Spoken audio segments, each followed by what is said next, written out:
This is a car, but it's not just any car, it's my car. The brown speed machine you're looking at is a 2006 Nissan Altima Special Edition. What makes it a special edition? I have no idea. As far as I can tell, the only thing that makes my car special is that it says special on it. While my car may not be very special, my guest today certainly is. She's very sweet, she's very talented. It's Abbi Jean.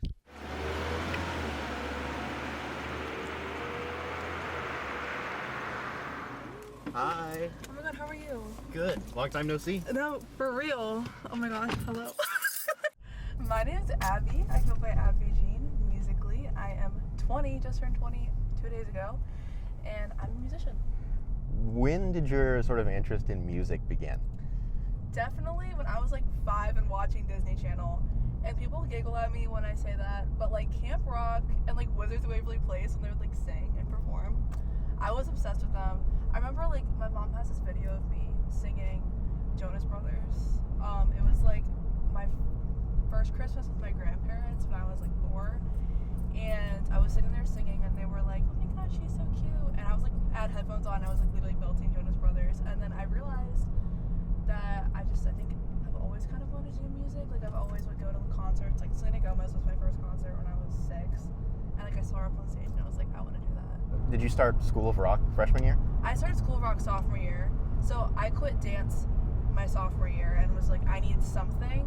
I need some sort of social interaction. And my friend Aspen was like, oh my god, Abbi, like you should join School of Rock. You love singing. Like you should, I don't know, consider, it's like basically a band. Like you're in a band.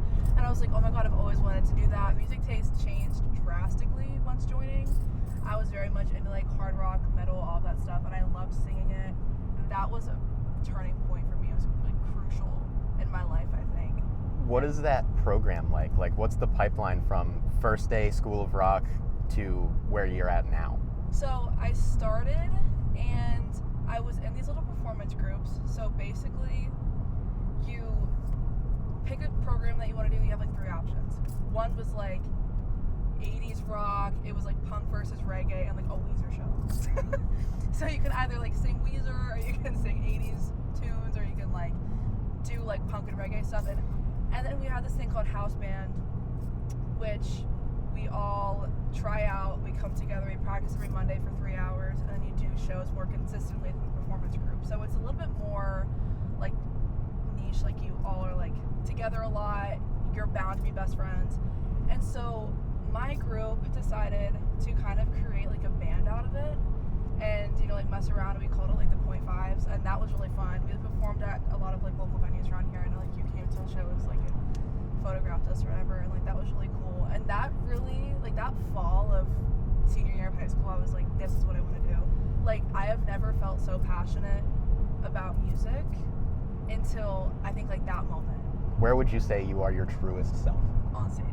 You really think so? Yes, I definitely think so. And I know like if you're a musician and like you're on stage, like that's not who you really are. Some musicians do put on an act. Yes, and that makes sense. But like for me personally, I feel like that's where I'm like most authentic. You know what I mean? Like I don't really have any shame when I'm on stage. I'm like whatever. Like I'm gonna have so much fun. I'm with like all my best friends. I'm performing. I'm singing, and it was so fun. That's I think why I miss the .5 so much, because I don't think I will ever feel So free. so free.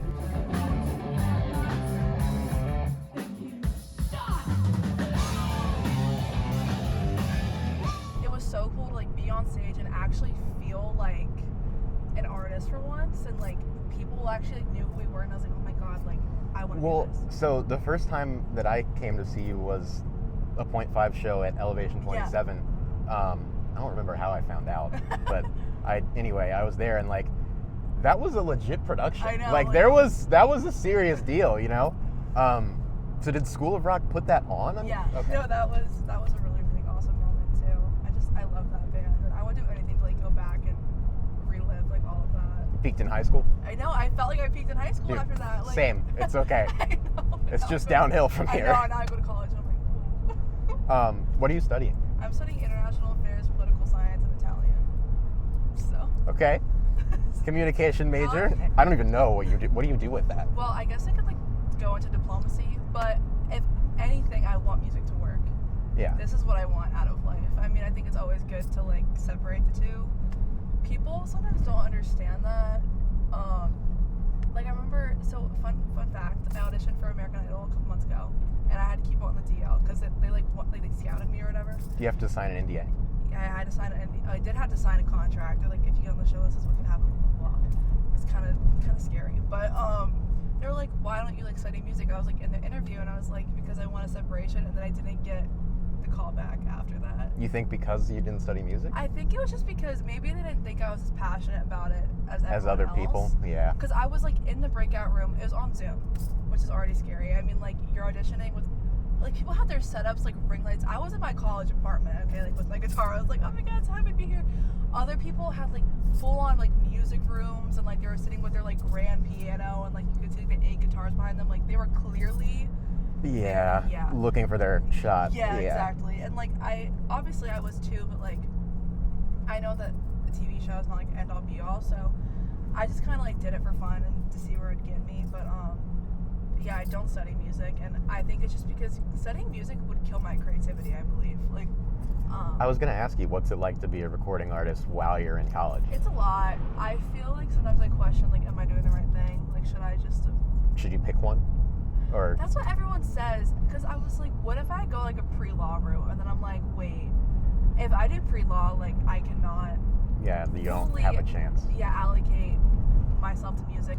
And so I would like to get big. I mean, I know that it's like scary with like record labels and like selling your soul basically, but I feel like I have a good enough head on my shoulders that like I always have school to fall back on if I get to it and I'm like, oh, this is kind of sketchy, you know what I mean?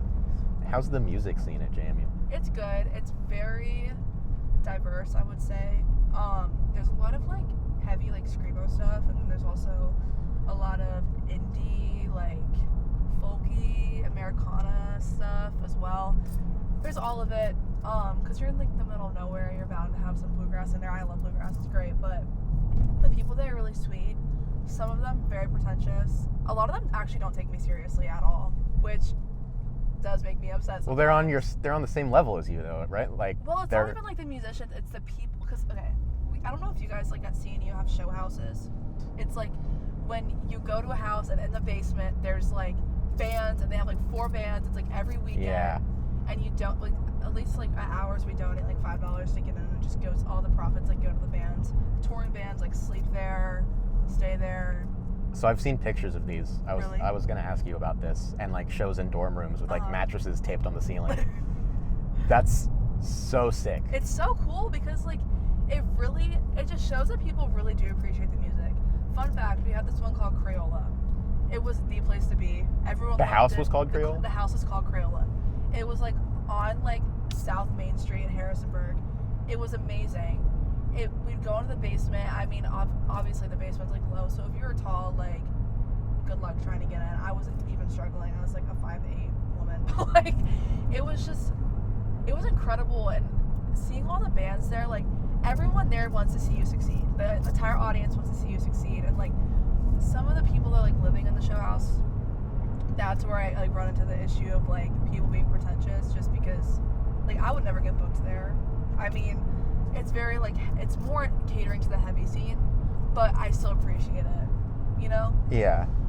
The songs you have out now are like pretty soft, kind of excluding Chains. Right. Chains is very different. We'll talk about that later also. But like, you're going to these like basement shows and they're doing screamo. Right. And then your songs are like very calm and relaxed. So like, what, you know, I get what they're saying. Like, why is this girl here? Like, she plays acoustic guitar. Right.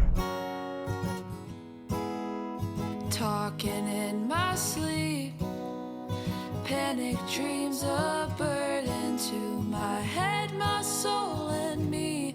Oh. So Chains is different because there's a whole band. Why the sudden change? Well, originally, the songs I released, like that were like soft, you know, I wrote my vocal coach. So it was just us in the lesson. Like, she played piano, I played guitar. So that, like, I kind of saw myself as an acoustic artist in the beginning. Then obviously when you're with the band, I think that was when I realized I like performing. I like singing kind of like heavier stuff. I love singing like pop punk. I loved singing like Rage and like heavy metal type stuff. And so that kind of, I was like writing in my room. It was originally an acoustic song. And I felt like angry when I was writing it. I was like, I envisioned more. I'm emotionally sick, but I read you like a book. Maybe we're the same, a twin, by flame or even looks. So it's very different, which kind of worried me because I was like, what if people don't see me as like a cohesive artist? Because you're doing more than one genre? Exactly. Is Chains a breakup song? Yes. Who's it about? Funny story, guys. I had a really terrible ex-boyfriend. Okay, so I dated him for 2 years, from freshman year to junior year. No, sophomore year to senior year. He was a weirdo. Literally the weirdest man I ever met. Like, weird. When I say weird, like, use your imagination. Weird. He was caught, like, flirting with a 14-year-old, like, all of those things. Like, should be locked up behind bars. So I wrote that song. I was like, literally, get away from me. His name is oh my god, he goes to CNU. No way. For real? He goes to CNU. Okay, I can bleep it. You want me to bleep it? Please bleep it. Okay. He goes to CNU, and I don't hate anybody, but I do think I have very strong feelings of dislike towards him, and you can definitely hear it in the song. Yeah. Yeah. Yeah. You have 4 songs available. You can stream them anywhere right now. I do. We'll talk about them later, but I want to talk about your new album. Okay. I've seen on your Instagram stories that you're like spending a lot of time at this super cool like cabin up in the mountains near JMU. What is that place? It's called Glade Cabin. Everyone that does music like needs to go there. Yeah, I will never like recommend it enough. It is incredible. It is on like all this land. It's in the middle of nowhere. There's like this huge like fire pit, and it's like 70s themed. It's like everything that's my vibe.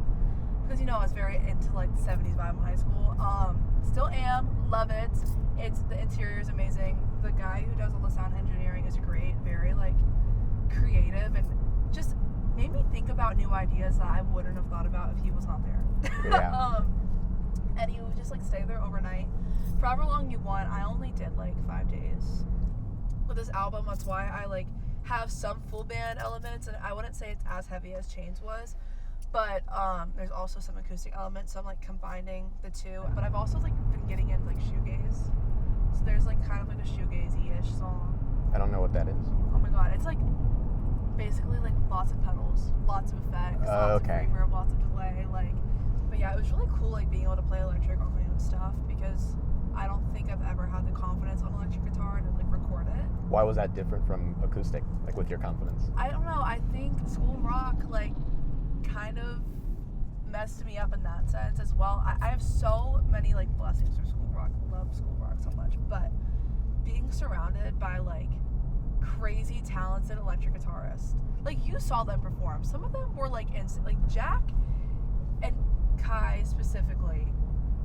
Kai Varela. Yes, crazy. First of all, that's the most electric guitar player name I've ever Kai heard. Varela, like what?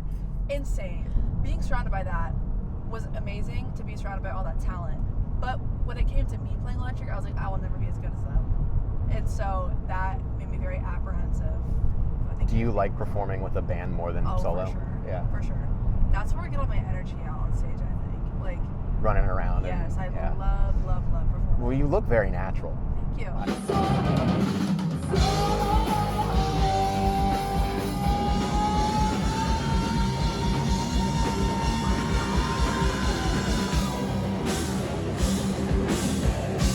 You are writing, who is your idol, and like what sound are you going for? I really like Lizzie McAlpine. Modern day artists, Lizzie McAlpine and Phoebe Bridgers, I like a lot. Just because their lyrics are like really gut wrenching. But like 3 of the songs off my new album are like based on getting older, and I think I found a lot of inspiration from them. I also love Stevie Nicks, obviously, and like her writing is beautiful. Patti Smith is also a really incredible writer. She's like an author and a musician and like a poet and all of that. Like she's great. So I would say like those are probably the 4 people I look to most. This was fun. I love doing this. Yeah, I know. I like trying new like mediums, like doing this like an interview like this. This is so cool. Thank you, by the way. Yeah, I couldn't have done it without you. Thank you for having me. Don't forget your microphone. Oh my god, yeah, you're right. I'm so excited to see it. Yeah, thanks.